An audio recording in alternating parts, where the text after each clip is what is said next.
In today's video, I'm going to teach you how to insert Pythagorean Theorem formula in Excel. We'll use Excel's built-in equation feature to place a clean, professional a squared plus b squared equals c squared right on your worksheet. This is perfect when you need to document your math, add clarity to a report, or label a diagram directly in a spreadsheet. Start by opening your workbook and heading to the Insert tab on the ribbon at the top of Excel.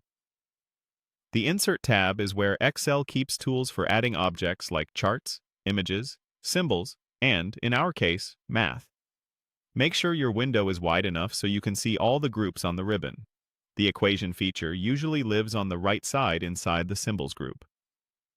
Next, locate the equation button and click the small arrow beside it. Don't click the main button just yet. Use the arrow to open the full equation gallery. This dropdown gives you ready-made, properly formatted equations you can insert with a single click, which is faster and cleaner than building an equation from scratch.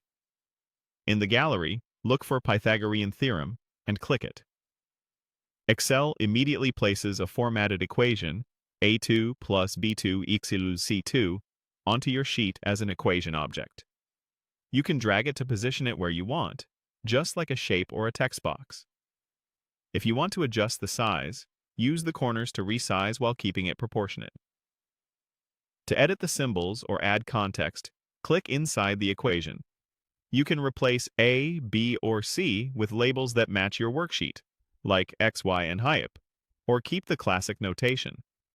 The equation editor keeps everything properly spaced and uses math formatting automatically, so exponents and symbols look sharp and consistent. A quick tip: this equation is for display and documentation. If you actually want Excel to calculate the hypotenuse from two legs, place your leg lengths in cells, say A2 and B2, and in another cell enter equals SQRT A2 plus B2. That way you have both a clear visual of the theorem and a live calculation that updates when your inputs change. You can also fine-tune the look.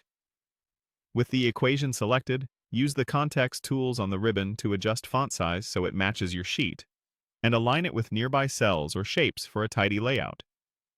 If you're creating a template or a report, consider placing the equation near your inputs or a chart, so readers immediately see the relationship you're modeling. And that's it. Insert from the ribbon, open the equation gallery, choose Pythagorean Theorem, and you've got a polished, readable formula embedded right in Excel.